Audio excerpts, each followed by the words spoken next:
Good evening, and welcome to Scotland at 7. My name is Sean Pieper, and my guest this evening is Linda Fabiani, former Member of the Scottish Parliament from 1999 until 2021, and former Deputy Presiding Officer of the Parliament. Welcome to the programme, Linda. Nice to be here. Thank you. We begin this evening with our update on the conflict in Ukraine, day 771 of the war. Russia's defence minister has warned his French counterpart against deploying troops to Ukraine in a rare phone call on Wednesday, according to the Associated Press. Sergei Shoigu told French Defence Minister Sébastien Lecornu that if Paris follows up on its statements about the possibility of sending a French military contingent to Ukraine, that it, quote, will create problems for France itself, according to a statement from the Russian Defence Ministry. France has denied Russia's claims of a discussion on potential Ukraine talks, according to Agence France Presse. Russia said that Shoigu and Lecornu discussed the potential for talks on the Ukraine conflict during the phone call on Wednesday, but it's a claim that Paris immediately denied. Meanwhile, Russian drones hit residences early today in Kharkiv, Ukraine's second largest city, killing 5, including 3 rescue workers in a repeat strike. The mayor and the regional governor have claimed. Finland's president on Wednesday signed a 10-year security deal with Ukraine in Kyiv, where President Volodymyr Zelensky said that he believed Russia planned to mobilize 300,000 men for its war by June. The pact signed by President Alexander Stubb and Zelensky made Finland the 8th NATO member this year to commit to long-term security cooperation and defence backing for Kyiv. Asked about a possible €100 billion NATO fund for Ukraine, the Polish Foreign Minister, Radek Sikorski, told reporters, quote, "We support the General Secretary's efforts. The fund is a bid to shield support for Ukraine in the face of the potential return of Donald Trump to the US presidency." Ukrainian President Volodymyr Zelensky has reiterated his call for more air defences for Ukraine. Quote, "This terror is wreaking havoc on cities and villages throughout Ukraine, and Russia is particularly relentless in bombarding frontline and border areas," he wrote. Ukraine's lowering of its military conscription age from 27 to 25 has also come into force. The change is a part of an effort to replenish the depleted ranks after more than 2 years of war, following Russia's full-scale invasion in 2022. The new mobilization law came into force on Wednesday, a day after President Zelensky signed it into law. 2 Russian Tu-95MS strategic bomber planes performed a scheduled 5-hour flight over neutral waters of the Barents and Norwegian seas, adding to ratcheting tensions in the area. Linda, is there anything that you'd like to add in terms of what we're talking about in the moment with regards to Ukraine and the war with Russia? There's a couple of things jumped out at me in your report, Sean. The first one was the veiled threats by Russia towards France, and what would seem to be information that is disputed. Yes, constantly. Yes, and it seems to be the way of Russia. Yes. It's what they do. The other thing that jumped out at me was the potential €100 billion NATO fund. Yes, of course. And what really jumped out at me was the statement that the fund is a bid to shield support for Ukraine in the face of a potential return of Donald Trump to the presidency. Well, absolutely. Former President Trump's rhetoric around NATO has been... And it stuns me that all of a sudden we have a potential president again who's very much in support of Russia and, Putin's pal. Yes, no, it's a very difficult dynamic for the USA's allies, I think, to It's most bizarre. And with. It seems to me that Trump would just support anyone that he believed to be strong, regardless of the consequences for everyone else. I mean, I suppose there are It's parallels to be seen awful. in terms of Trump's relationship with Rodrigo Duterte in the Philippines, say, or Yeah. even with Kim But it, Jong-un in yeah, North and Korea. the way he actively tried to promote a friendship with the president of North Korea, you're like, it's just astounding. I never ever thought that I would be in a position where I was saying, wasn't Ronald Reagan a good president in the US? But my goodness, Ronald Reagan would be absolutely horrified. Some food for thought there. Yeah, And moving, unfortunately, from one conflict zone to another, we yeah. proceed on to the latest from Gaza, where at least 33,037 Palestinians have been killed and 75,668 have been injured in the Israeli military offensive since the 7th of October, the Gaza Health Ministry has said in a statement today.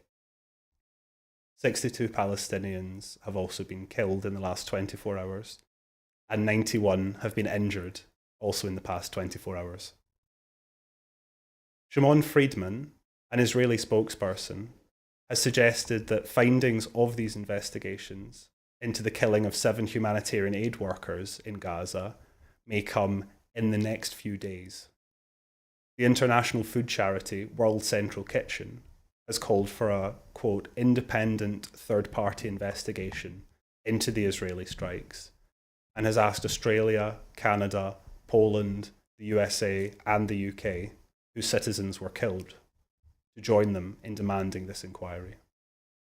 WCK asked the Israeli government to retain all of the necessary evidence, including communications, video and audio recordings of the fatal strikes on the convoy. The bodies of 6 foreign staff of WCK were repatriated from Gaza via Egypt on Wednesday, while the Palestinian employee of the WCK was buried in Gaza. The charity Oxfam has calculated that people in northern Gaza are being forced to survive on 245 calories per day, which comprises less than 12% of the average intake needed for human survival. It says it amounts to less than the calorific value of a can of fava beans. Aid organisations working in Gaza have said that they are demanding the Israeli military improve and adhere to security procedures intended to keep their workers safe, following the Israeli airstrike that killed all 7 members of the WCK humanitarian convoy earlier in the week. Several aid groups have suspended their operations within Gaza as a result, citing the danger. A Hamas official has said there has been no progress, meanwhile, in the Gaza ceasefire talks, despite their movement showing flexibility, although these claims have also been disputed by the Israeli government, which blames Hamas for the lack of progress in negotiations. Reuters, meanwhile, reports that Hamas official Osama Hamadan said Israeli Prime Minister Benjamin Netanyahu was placing obstacles hindering both parties from reaching an agreement, and that he is not interested in releasing Israeli hostages. Diplomatic tensions also rose between Poland and Israel following the death of Polish aid worker Damian Sobol, who was killed by an Israeli airstrike. The Foreign Ministry in Warsaw has said that it is summoning the Israeli ambassador for a meeting, while Polish prosecutors have opened a homicide investigation into Sobol's death. A former head of MI6 has said that Israel's actions in Gaza have bordered on the reckless and pressured the UK government to stop arms sales. In its daily operational briefing, Israel's military claims to have killed a number of terrorists and to have located weapons over the past day. It also claims it has, quote, struck terrorist infrastructure and eliminated terrorists using tank fire. However, none of the information supplied by the Israeli military has been independently verified, and Israel has limited the access of journalists into the Gaza Strip. Israel's military has said it has again attacked what is described as quote, terrorist infrastructure inside Lebanon as well. Meanwhile, in Britain, a senior Conservative peer, Sir Nicholas Soames, has joined calls for the UK to stop providing arms to Israel. While in Israel, the government has halted leave for its combat units in the midst of a political row developing over plans to compel members of Israel's ultra-Orthodox community, also known as the Haredim, to be conscripted for military service. This discussion of events in Israel and Gaza leads on to our first story, essentially, which is the demand by the SNP at Westminster that the UK government now seriously engage with the issues of arms sales to Israel with a view to ending those sales. So after more than 600 prominent lawyers, academics, former Supreme Court justices have all backed calls for the UK government to halt these sales immediately. In a letter to the Prime Minister, they warned that the UK government is breaking international law by continuing to arm Israel, citing the International Court of Justice ruling in the genocide case. This also follows a new poll by YouGov, which shows that a majority of voters in Britain also back a ban on arms sales to Israel. The SNP has called for the immediate recall of the Westminster Parliament to initiate a vote which would finally end these sales. Commenting, the SNP Foreign Affairs spokesman, Brendan O'Hara MP, said, quote, "History will rightly cast a harsh judgment on Rishi Sunak if he fails to immediately end arms sales to Israel. Public pressure is now mounting for the recall of Parliament in order to finally put an end to arms sales to Israel. From the outset, the SNP has been consistent in its calls for an immediate ceasefire in the region and for the UK government to end arms sales to Israel. By failing to act, the UK remains complicit in the collective punishment of Palestinian people currently taking place in Gaza. It is time to act, and it is time to end arms sales to Israel." End quote. Now, my question to you, Linda, would be, why do you think it has ultimately taken up until this point? You know, we are almost half a year into war in Gaza. Yes. We have seen devastation really on an unimaginable scale, and we have seen it more directly than in any other previous conflict.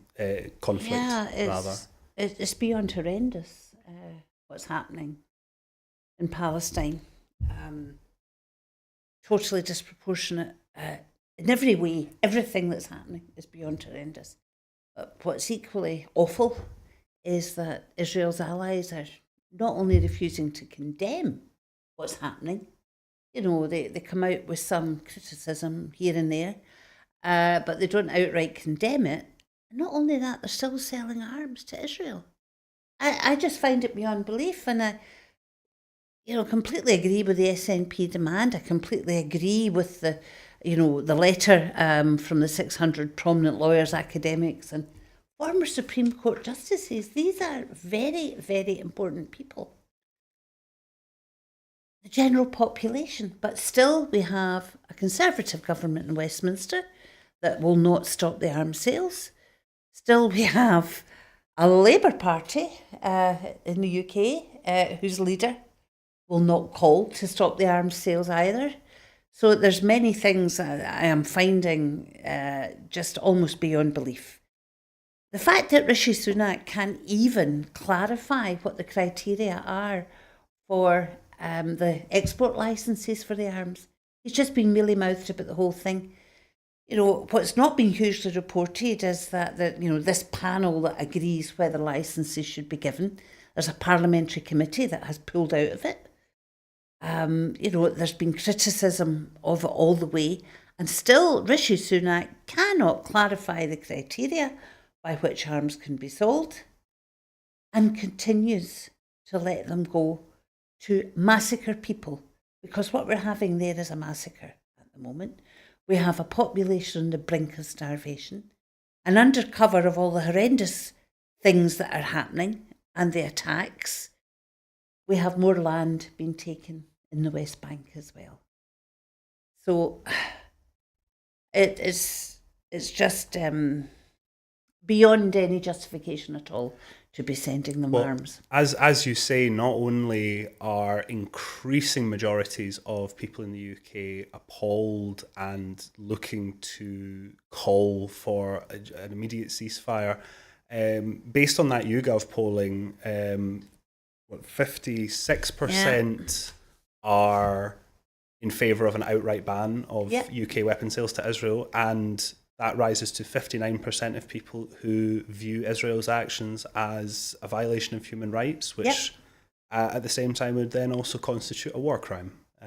So not only do we have rising public opinion in the UK opposing Israel's war in Gaza, but as you say, we have judges, former Supreme Court judges, the people who know how the UK state functions and operates from the inside, and it is they who are pointing out the illegality of these actions. Saying enough. Yeah, it's gone beyond enough. Stop it now. There's always been an issue though with arms sales. Now, I am not a pacifist. I believe in a nation's right to defend itself. But there is a great immorality about arms sales in the UK. And indeed other places, not just the UK, but let's talk about the UK.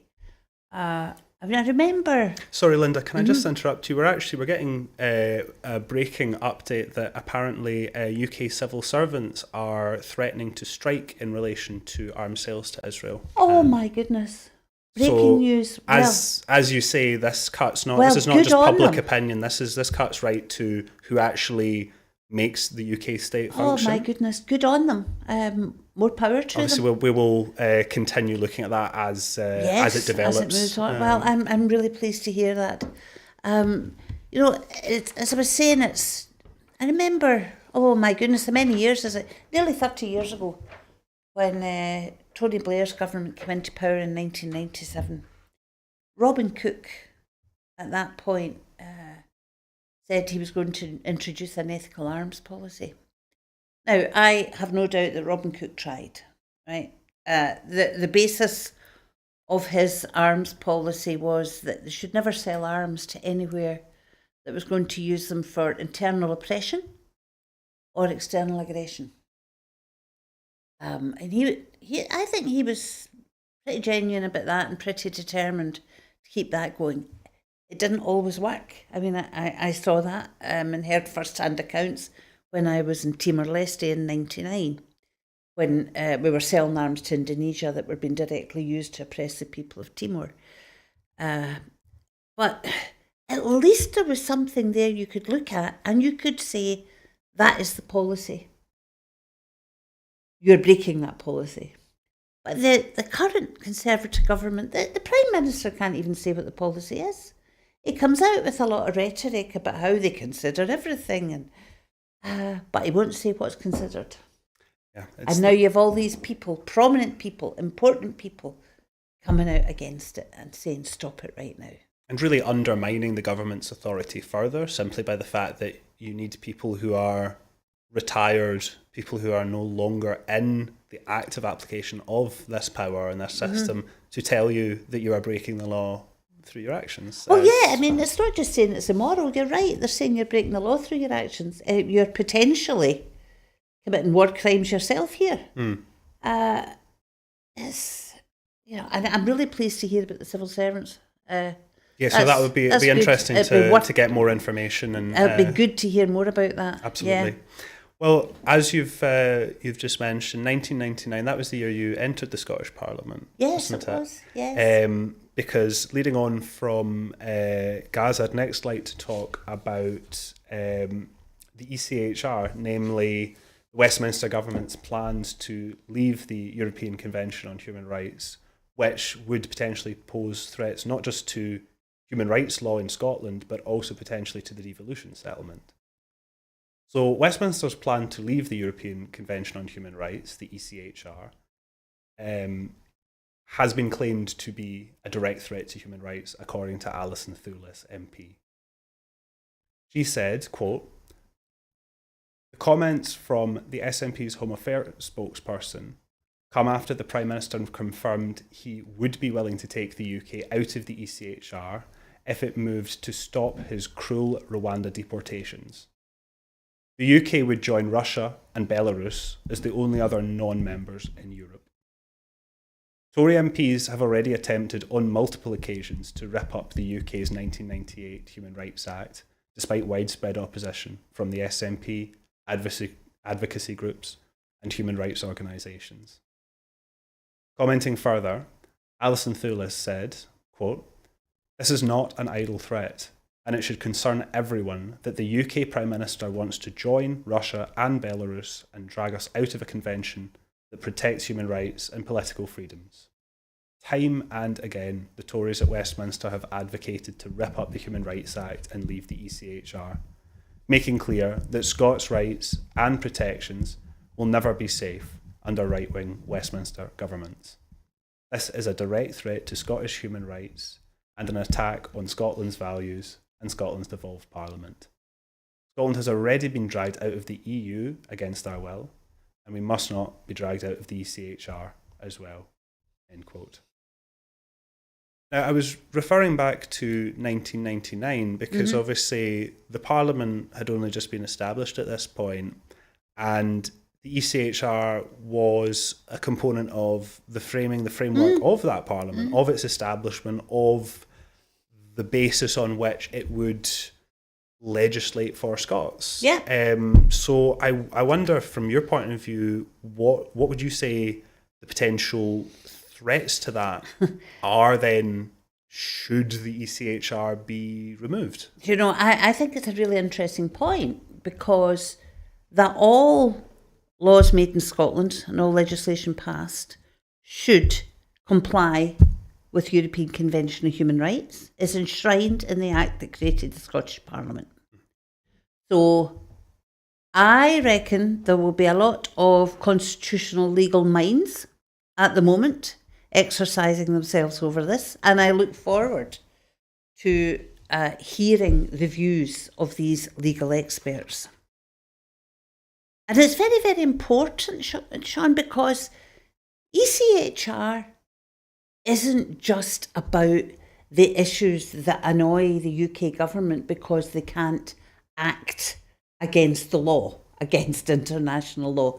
It's not just about the big things like Rwanda deportations, and I use the word immoral again because what they want to do to people and deport them to Rwanda is absolutely immoral and illegal, as the courts have found, which is why they're looking at this.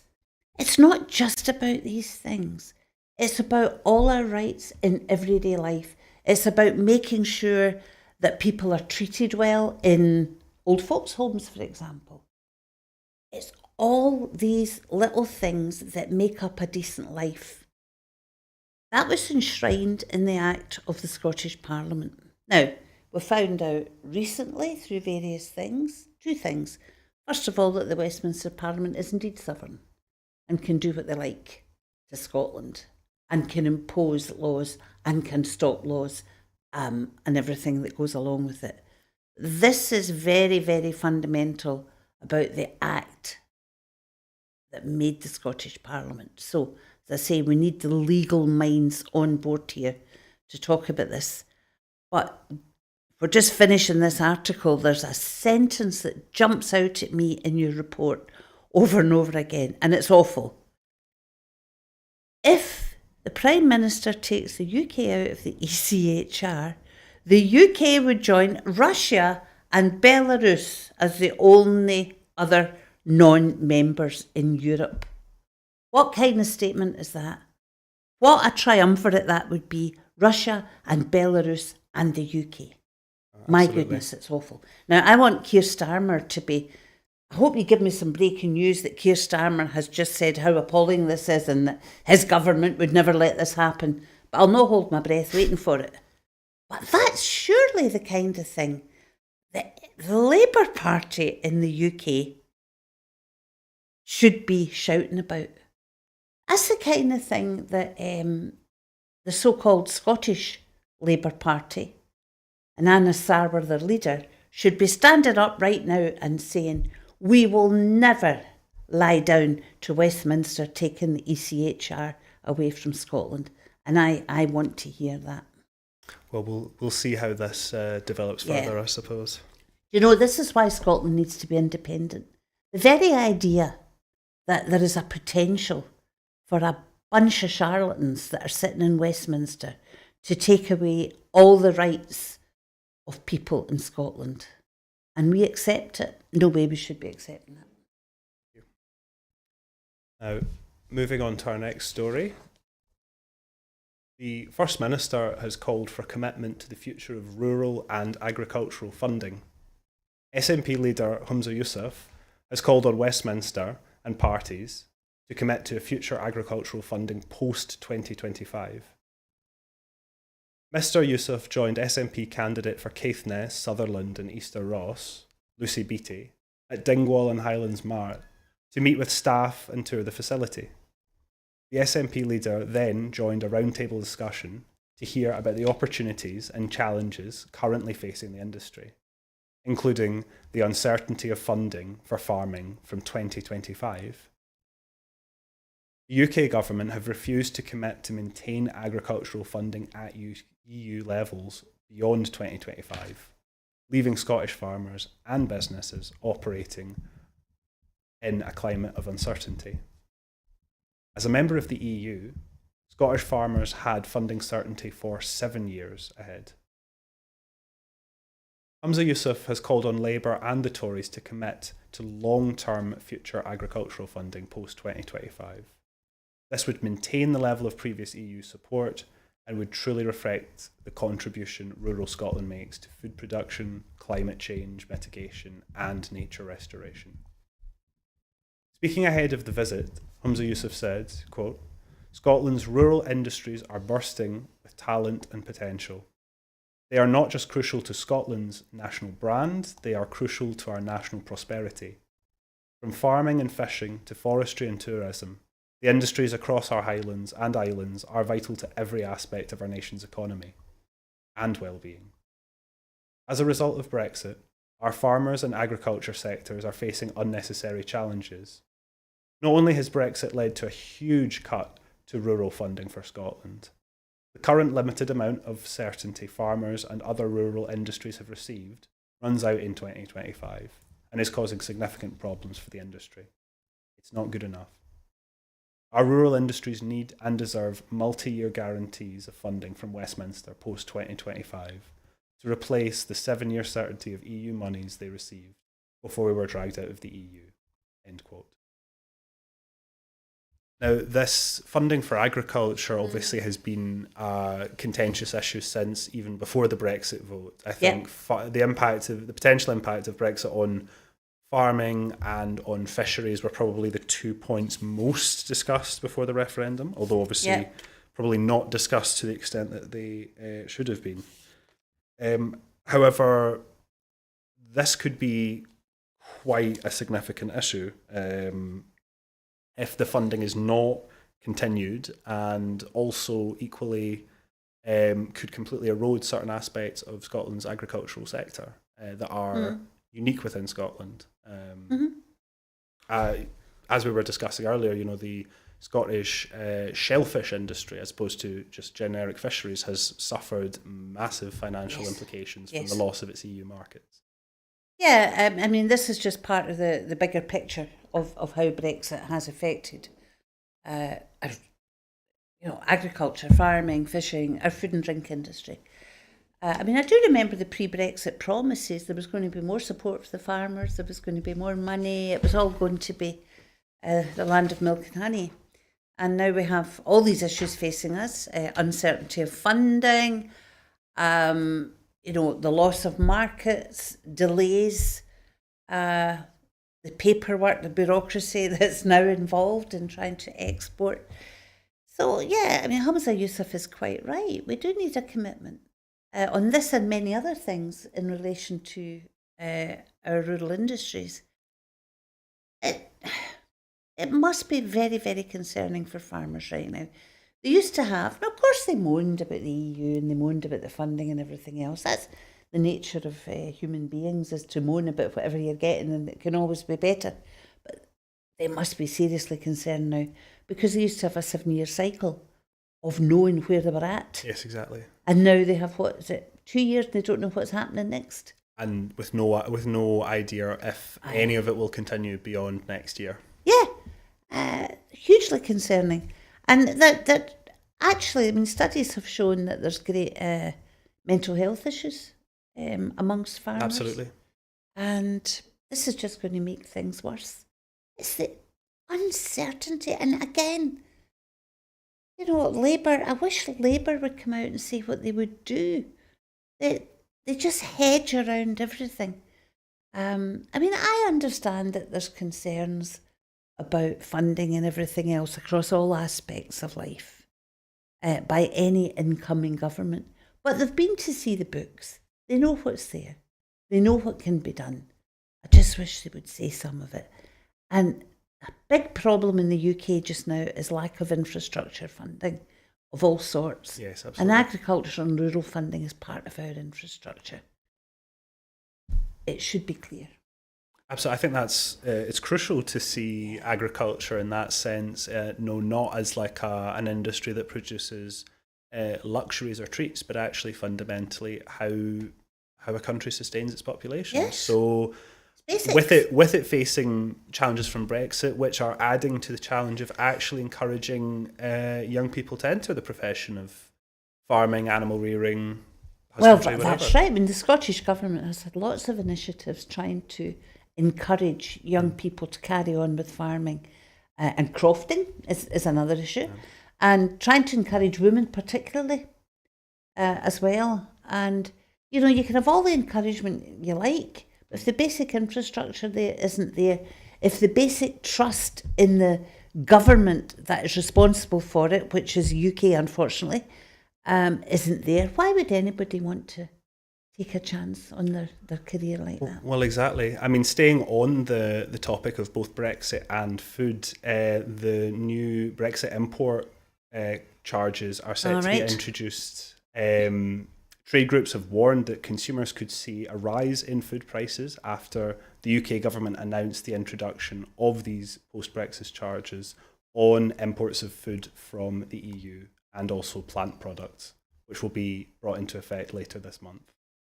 The government has published details of fees, known as the Common User Charge, which will apply to small amounts of animal products and plants, which would include sausages, cheeses, yogurts.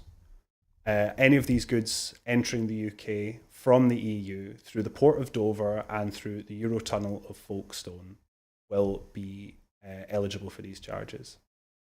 The Department for Environment, Food and Rural Affairs said that the fees, which could go up to £145 per consignment, will come into force on the 30th of April and will pay for border inspections and improved biosecurity by preventing the import of plant and animal diseases into the UK.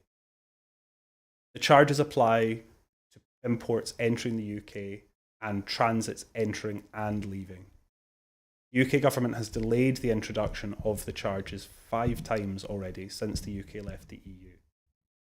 The SNP's Environment, Food and Rural Affairs spokesperson, Stephen Bonner MP, said the import costs would pile even more pressure on households already struggling from sky-high food inflation affecting the cost of a weekly shop. Commenting further, Steve Bonner said, quote, "Having already had to deal with soaring food inflation and a brutal Westminster-made cost of living crisis, ordinary Scottish households could see their weekly shop increase further as a result of the Brexit that was forced upon Scotland." So my point there is we really are not aware of exactly how these charges could affect things as straightforward as the supply of food that people expect. I would be interested in how you think, you know, sort of the unintentional consequences again of issues like this. I'm not convinced it's unintentional, I have to say, Sean. I just don't think they give a toss. Is the bottom line. And I think it's interesting that we've just had an article about the lack of encouragement that is given to the home production of food by not allowing certainty of funding on the one hand, and then on the other hand, making it cost more to import stuff as well. So the poor old consumer gets hit again, because the less food that's produced locally, it will become more expensive. And now we have the imports of things like cheese, yoghurt, sausages, small goods going to cost more as well. Now, the supermarkets aren't going to allow their profits to be eroded for their shareholders. So the prices are all going to go up. So here we go. And as I say, all these things were hidden during the Brexit negotiation. Not negotiations, the Brexit campaign, in the idiocy of saying that we would all be much better off. And nothing that was promised has happened. And here are the consequences. Not unintended, just reckless. Yeah, no, fair enough. I mean, we'll see how the policy starts to affect the UK's food supplies in the coming months. Now, moving on. Glasgow University research has found that social media use is directly linked to the increased risk of cigarette and e-cigarette usage in teenagers. Time spent on social media was associated with an increased risk of both cigarette and e-cigarette usage in teenagers, according to this new research. The study, led by researchers at the University of Glasgow, found that teens who were on social media for more than 2 hours per day were more than 2.5 times more likely to smoke conventional cigarettes and more than 3 times more likely to use e-cigarettes when compared to their peers who only used social media for 1 hour to less than 30 minutes per day. Published in the journal Nicotine and Tobacco Research, the researchers studied the online habits of around 9,000 teenagers across the UK to better understand how time spent on social media at age 14 years might influence their nicotine usage, and a few years later, at age 17. The study found that, overall, time spent on social media at age 14 was associated with an increased risk of using both cigarettes and e-cigarettes by age 17, as well as an increased risk of dual use of both of these nicotine products. Further, findings suggested that the potential negative effects of social media use on teenagers, cigarette use was greater, surprisingly, among more economically advantaged teenagers compared to those more disadvantaged. Overall, of 8,987 teenagers surveyed, 28.9% of participants reported that they were cigarette users, while 23.7% reported that they were e-cigarette users. In addition, 8.2% of the teens in the survey reported that they were dual users of both cigarettes and e-cigarettes. Nicotine use generally starts in adolescence, with teens living in areas of deprivation more likely to start smoking and experience greater health inequalities as a result. E-cigarettes, meanwhile, have provided a less harmful alternative to adult cigarette smokers rather. However, with their increased availability and promotion, their use among teens who have never smoked has also increased dramatically, and has led to concern that these products are creating a new generation of nicotine-dependent individuals, yet who have never smoked. So, when I'm considering how much this is tied up with social media, it makes me question, is this down to straightforward old-fashioned advertising on social media? Is it influencers doing sort of second-hand advertising? Is it peer pressure? Is it all three? Do you know, I've been trying to get my head around this. I haven't been able to look properly at the study yet, but I'm sometimes quite sceptical about these studies. But this is a Glasgow University study, and I have great respect for the researchers there. It's also quite a big sample, 9,000 teenagers. So it's quite bizarre. And I was trying to think about it in the way you were too.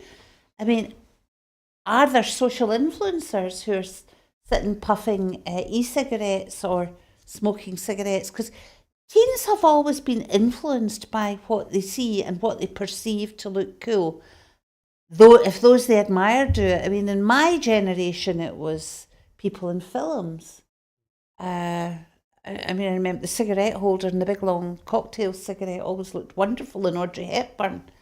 Wasn't so nice in a wee lassie for Partick, I have to say. But so there's always been that kind of pressure to try and look good, look cool, and to emulate those that you thought did. And it's all very well saying like my generation didn't know about the health aspects really, or anything like that. But even if we had, it wouldn't have mattered. So, because you think you're going to live forever when you're a teenager.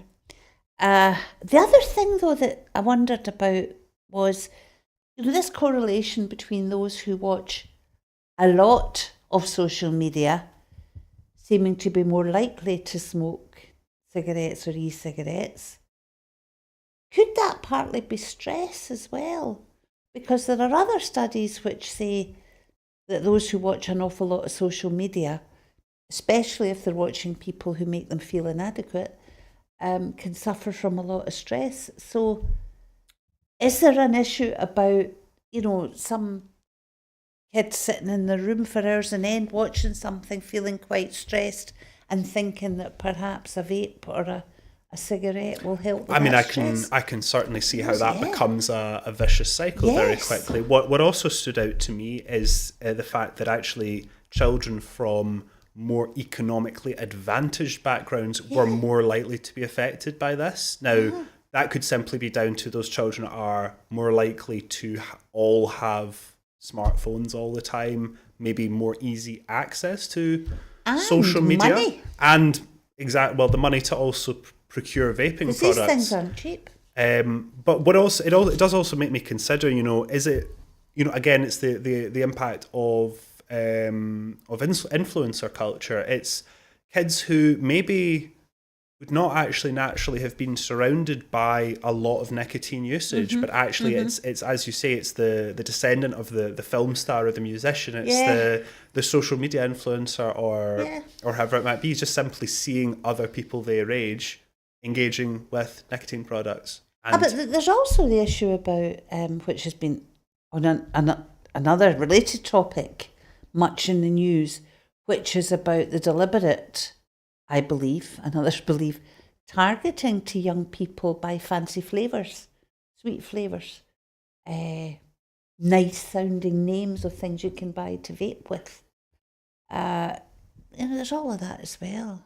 Well, that's it. It's sort of this multi-pronged issue where, and obviously the prohibition of single-use e-cigarette products is a good step in terms of the terrible environmental damage as well.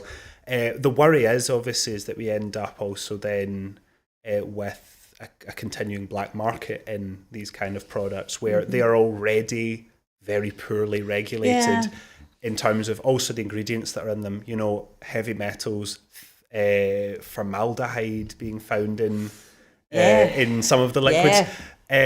My worry obviously is then, what will we be dealing with at the point that becomes a black market potentially?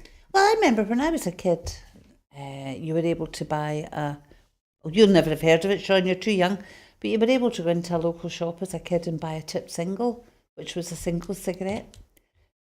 I know you're looking stunned. I know. Well, that's how much the culture has changed. Well, yes, but we're still allowed single vapes. Yeah. Yeah. No. Well, we'll see how that progresses, and who knows what we'll be smoking in the future. Hopefully, nothing. Now, in New York on Wednesday, a judge has denied Donald Trump's bid to delay his trial on charges stemming from hush money he paid to Stormy Daniels until the US Supreme Court reviews his claim to presidential immunity in a separate criminal case. The case in Manhattan, in front of Judge Juan Merchan, is scheduled to begin on the 15th of April. Merchan deemed the ex-president's request untimely, ruling that his lawyers had had plenty of opportunities to raise the immunity issue before they finally did so in a 7th of March court filing. Lawyers for Trump had asked to adjourn the New York trial indefinitely until Trump's immunity claim in his Washington, D.C. election interference federal criminal case could be resolved. Judge Mershon previously rebuked Trump's lawyers for missing a filing deadline, waiting until 2.5 weeks before jury selection to raise the immunity issue and failing to, quote, explain the reason for the late filing, end quote. Trump contends that he is immune from prosecution for conduct alleged to have involved official acts during his tenure in office.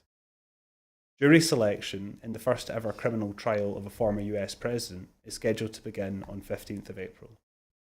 Trump has pleaded not guilty to 34 counts of falsifying business records to cover up his former lawyer Michael Cohen's $13,000 hush money payment to the adult film star Stormy Daniels for her silence before the 2016 election regarding a sexual encounter she says that she had with Trump.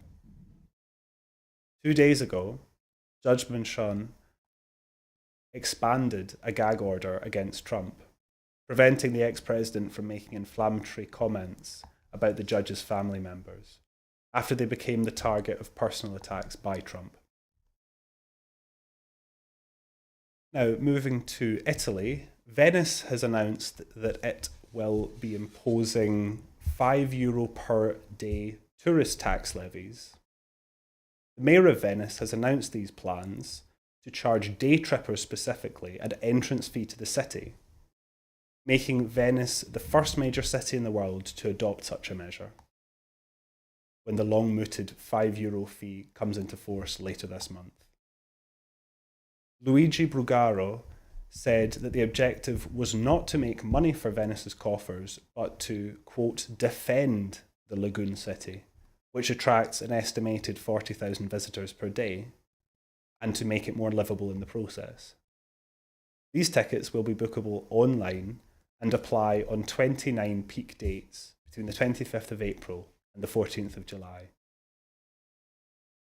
Venetian authorities consider 2024 as being the experimental phase of this initiative. Brugaro told reporters in Rome, quote, "We have a duty to preserve the great historical centres of the world. Day trippers will be provided with a QR code once they've booked their ticket, which is required only for access to Venice's historic centre. Stewards will carry out checks at various access points, and visitors risk fines of up to €300 if they arrive without a code. Residents, commuters, students, and children of the age of 14, meanwhile, are exempt, as are tourists who stay overnight within the city." Venetian authorities have been under pressure to come up with ways to manage tourism in the fragile city, while also addressing depopulation on Venice's main island, which since the early 1950s has lost more than 120,000 residents. Last year, the number of beds available to tourists on the main island surpassed the number of year-round residents, now fewer than 49,000 the first time. So Linda, this puts me in mind of the sort of proposed tourist levies in Edinburgh, although €5 per day for a walk around the city is certainly a bit harsher than what's being proposed here. How does it strike you, this principle of a tourist levy? I don't have any issues with it, I have to say. Places that, worldwide, yes, there's an economic benefit to be had from tourism, but there's also problems caused by tourism in very, very many places. So maybe I'm a bit brutal with this, but I just think, if you can afford to take holidays abroad to places, and pay for the transport, pay for hotels, accommodation, all the rest of it, I don't actually have a problem with you being charged tourist tax or, been charged to go into museums or anything like that. So Well, it's I'm just perfectly relaxed about it. it's simply now it's just the norm in so many places. Well, yes, I mean, that it it's just happens it's all over the added to place. your accommodation charges. It's added to various other things. Yeah. But that's the thing. I think it's going to sound more daunting when it's a €5 to get in charge in that Yeah. sense, rather than But they're only doing it in peak dates. Well, absolutely. It's sort of and it's experimental. I mean, you mentioned Edinburgh. I think Edinburgh should have a tourist tax. Well, when you suppose that some of the issues across Edinburgh and Venice are the same, that it's an old city with very limited space and limited access, that is being damaged both by the amount of tourists, but also being made more difficult to live in for the residents by that's right, and the weight of tourism. And it's there's that's a lot not of to issues say, in Edinburgh. The Airbnb and all the things. Yeah, so I mean, I think tourist tax is part of a potential solution to try and be fair to residents, and to the council that has to fund things for tourism, and ultimately to the tourists themselves. That the money going into the city means that they have a nice city to come and visit as well. So it's sort of an all-round solid way to try and sort of redistribute some of the weight of this. So, oh gosh, I'll probably get lots of emails now saying how horrible I am, but hey ho. Meanwhile, the Scottish Government has announced a consultation on implementing electronic cattle IDs. The proposals to modernise how Scotland's cattle are tagged, identified and traced is the focus of a new consultation which launched today. Cattle farmers and businesses are encouraged to give their views on a plan to fit all newborn cattle with electronic ear tags. If implemented, bovine electronic identification, BED, can provide cattle keepers with an easier way to collect and store cattle information, leading to improvements in efficiency and in safety. All cattle born in the UK, European Union, and many other countries are currently required to be uniquely identified with ear tags and their movements recorded. This traceability helps to prevent disease spread and protects both animal and public health. The consultation will seek views on updating the current non-computerised system with EID, the use of an online register for cattle, and the removal of paper cattle passports for EID identified animals. Agriculture Minister Jim Fairley visited a farm in Jedburgh where he was shown a demonstration of the new technology in action. Mr. Fairley said, quote, "Since 2017, we have worked closely with the cattle industry to identify new methods of cattle identification that will help reduce costs and improve efficiency for cattle farmers. The new system is the latest example of the world-leading innovation on show within Scottish agriculture." And finally, Glasgow is to host the first ever Tech Week in Scotland. Entrepreneurs and innovators from across Scotland's largest city and economic powerhouse will gather together next month for the first ever Tech Week in Scotland. Taking place between the 13th and 18th of May, Glasgow Tech Week will showcase the thriving tech, digital and creative industries within the city and facilitate discussions on how to grow the ecosystem to support jobs and economic growth. The week will see a series of conferences, panels, breakfast sessions, workshops, networking events taking place across the city, supported by Glasgow City Innovation District, GCID, with Tech Week's headline event, Glasgow Tech Fest, being held on Thursday the 16th of May. Launched in 2022, Glasgow Tech Fest has become a must-attend event for the tech, digital and creative community, and its success has led to the creation of Glasgow Tech Week. TechFest provides opportunities for businesses and entrepreneurs to connect with their peers, learn from ecosystem experts, and network to make valuable connections. Glasgow TechFest is focused on key themes that allow attendees to hear from founders, investors, leaders, and ecosystem builders and gain insight into the tech sector and learn more about the founders' journeys. Ecosystem builders, businesses, investors, and the community are all invited to develop and host their own event during Glasgow Tech Week, with the aim to showcase internationally the breadth and depth of innovation, product and service development taking place across the Glasgow City region.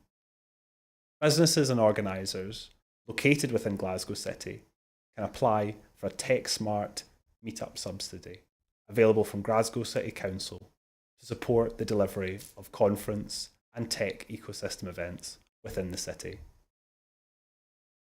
So Linda, I think that Glasgow has, particularly out with Scotland, maybe this long reputation as a great industrial city. I don't think it has quite gotten through to people on the tech side. And that's not to say there isn't fantastic stuff happening here. There absolutely is, but it's the perception. It's the fact that people don't know that these businesses are already operating here at scale. The fact that people don't know, for example, that Glasgow has Europe's largest satellite industry, making microsatellites. Yeah. I think that's right, and I think this is a really good event, good for them. And you talked about the satellite industry. That there's also the green technology industry that's growing in Glasgow as well, and it's the Glasgow City region area. I mean, I represented East Kilbride for years, and I was constantly fascinated as constituency MSP going along to all these small businesses that was doing wonderfully innovative technology things, fascinating stuff. So I think it's great, should be showcased. And just to pull in the last item, maybe they can be looking at setting up some system for putting all these cattle about the country from the rear pieces. Well, absolutely. It's electronics. Clearly something that's going to be I'm amazed demand that's for. not been done already. I'm amazed that that's needing a consultation. I mean, surely in this day and age, it should be the case that we don't have paper passports for all these cattle. But so there you go. 2 items that can be put into one. Go Glasgow. Yeah. Well, thank you very much, Linda. That is us for this evening. But before I go, I just want to remind you that here at Broadcasting Scotland, we do depend on the generosity of our supporters. Our programmes will always be free to view. However, if you can afford to, please do donate £5 per month and consider becoming a Broadcasting Scotland supporter. To everyone who has donated, to everyone who has signed up to make a regular monthly payment, thank you very much. Our focus must now move to securing the future of independent broadcasting for Scotland by growing our subscriber base and by accessing regular funding. Thank you again to my guest Linda Fabiani, and thank you to you watching at home. Goodbye, thanks for watching.